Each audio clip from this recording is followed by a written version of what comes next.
नमस्कार, राज की बात में आपका स्वागत है। विनाश काले विपरीत बुद्धि, ये पहले से ही कहा जाता रहा है कि जब विनाश काल आता है तो बुद्धि भी विपरीत होती जाती है। यही विपक्ष में बैठी हुई पार्टियों के साथ हुआ है। कांग्रेस ममता बनर्जी की टीएमसी, शरद पवार की एनसीपी और ऐसे ही अखिलेश यादव के समाजवादी पार्टी, अलग अलग राज्यों में बैठी हुई विपक्ष में रीजनल पार्टियां और साथ ही केंद्र में संघर्ष कर रही कांग्रेस पार्टी, इन सब लोगों को लगा कि खुलासा होगा, गुप्त रहस्य बाहर आएंगे तो फिर उसके बाद हमारा एजेंडा कामयाब हो जाएगा। और इसलिए सुप्रीम कोर्ट में जाकर कॉन्स्पिरेसी शुरू कर दिया कि देखिए, हमारा खजाना तो खाली हो रहा है, लेकिन गुप्त तरीके से जो डोनेशन दिए जा रहे हैं इलेक्टोरल बॉन्ड के माध्यम से, जिसके कारण भारतीय जनता पार्टी का खजाना भर रहा है और हम लोग कंगाल हो रहे हैं। ये इन लोगों के तरीके थे कि नहीं, किसी तरीके से सुप्रीम कोर्ट का इस्तेमाल करो। पहला एजेंडा था कि सुप्रीम कोर्ट से जो फैसले आएंगे उसके बाद मोदी सरकार की छवि खराब होगी कि देखो कैसे कंपनियों के साथ सेटिंग चल रही है, जिन कंपनियों ने डोनेशन दिया उसको ठेके मिले। ये तरीका था इन लोगों का। लेकिन जब इलेक्टोरल बॉन्ड पर जानकारी सामने आने लगी, सुप्रीम कोर्ट में सुनवाई आगे बढ़ने लगी, तो उसके बाद ये पहला दांव इनका फेल हो गया।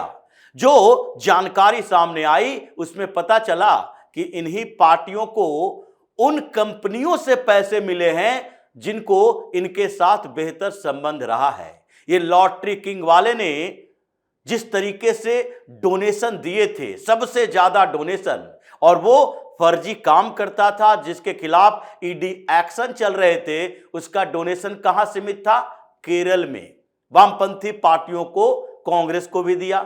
उसका डोनेशन चल रहा था डीएमके के खातों में, जो तमिलनाडु में सरकार में है, वहां भी फर्जी लॉटरी का धंधा चल रहा था। उसका डोनेशन चल रहा था ममता बनर्जी की पार्टी में, जा रहा था पैसा, अभी भी जा रहा है, क्योंकि पश्चिम बंगाल में वो अड्डा बनाए हुए था और वहां से फर्जी लॉटरी का धंधा न केवल पश्चिम बंगाल में करता था बल्कि वहीं से ऑपरेट करता था नॉर्थ ईस्ट के रीजन में, क्योंकि नॉर्थ ईस्ट में ज्यादातर राज्यों में भारतीय जनता पार्टी या उसकी सहयोगी पार्टियों की सरकार है। इसीलिए इन लोगों को लगा कि बंगाल से ऑपरेट करना ज्यादा आसान होगा, नॉर्थ ईस्ट में अड्डा बनाएंगे तो फिर वहां पर पकड़े जाएंगे। ईडी इन्वेस्टिगेशन पहले से ही चल रहा है, तो ऐसी स्थितियों में इन लोगों का वो एजेंडा सुप्रीम कोर्ट में जाने का कि अगर इलेक्टोरल बॉन्ड में जिन ट्रस्ट के माध्यम से कंपनियों ने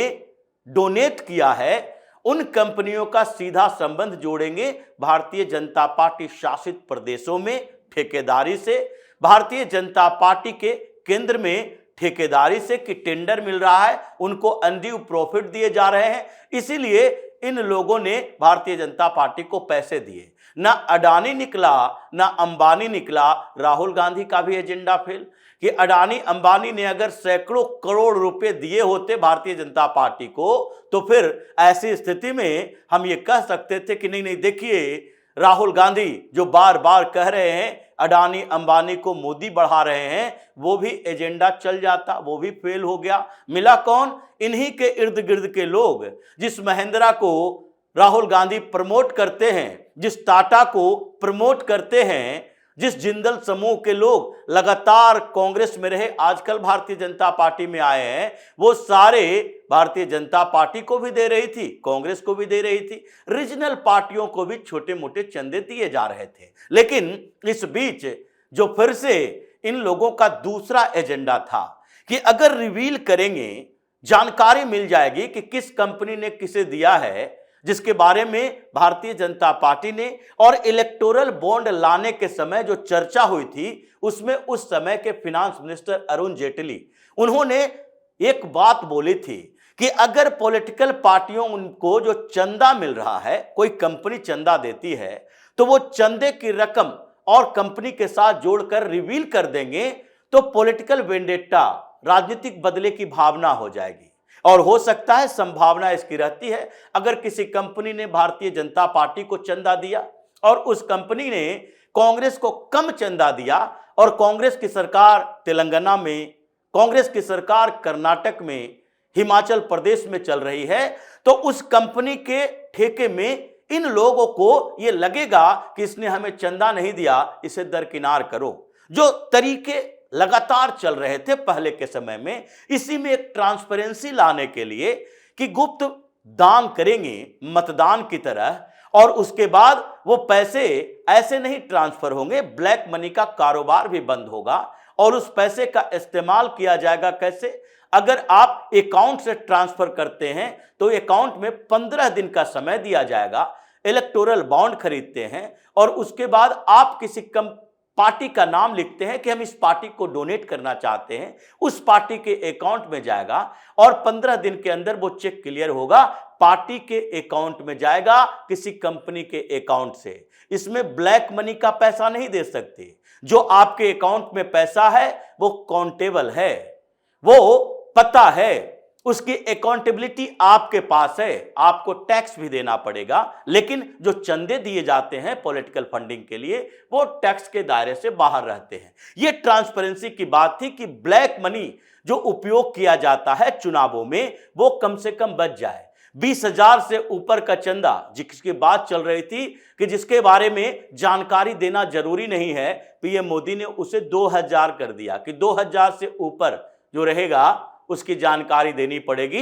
लेकिन ये ब्लैक मनी के पैसे से ये सारे लोग जो राजनीति करते थे, ये जो अय्याशी चल रही थी, अरविंद केजरीवाल जैसे लोग पार्टी के पैसे से गोवा भ्रमण करते हैं, अपने पूरी फैमिली के साथ, कहते हैं पंचायत के चुनाव में प्रचार करने जा रहे हैं, वो न्यू ईयर पार्टी मनाने जाते हैं। राहुल गांधी विदेश जाते हैं घूमने के लिए, 10 दिन से करोड़ों रुपया खर्च किया जाता है उनके उन अय्याशी पे और कहा जाता है कि वो विदेश कांग्रेस के काम से जा रहे हैं। इंडियन ओवरसीज कांग्रेस की बैठक है और उसके बाद प्रोग्रेसिव अलायंस की बैठक है, तो वो 5 दिन नहीं 15 दिन तक बैठक ही कर रहे हैं, जबकि 1-2 मीटिंग के अलावा वो सारे उनके पर्सनल ट्रिप होते हैं। लेकिन फिर भी पैसा कहां से खर्च होगा?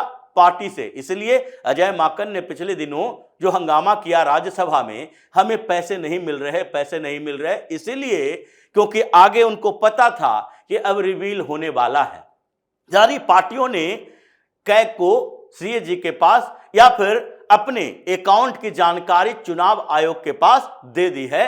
अब उसकी रिपोर्ट आनी बाकी है, पता चल जाएगा कि हमारी औकात क्या है। हुआ यही जब इलेक्टोरल बॉन्ड पर इन लोगों ने किसी तरीके से सुप्रीम कोर्ट से एक फैसला ले लिया। टेक्निकल रीजन था, वो कपिल सिब्बल, अभिषेक मनु सिंघवी, ये ज्यादातर टेक्निकल रीजन की बात करते हैं। तो उस समय टेक्निकल रीजन के आधार पर इन लोगों ने कहा नहीं, आरटीआई के खिलाफ है, तो सुप्रीम कोर्ट को ये मानना पड़ा। नहीं, ये जो कानून बना है इलेक्टोरल बॉन्ड पर कि सीक्रेट रखा जाएगा नाम, वो खत्म हो गया। और उसके बाद सुप्रीम कोर्ट के इस खतरनाक फैसले के बाद हुआ क्या? 1 साल में स्थितियां और बदल गई।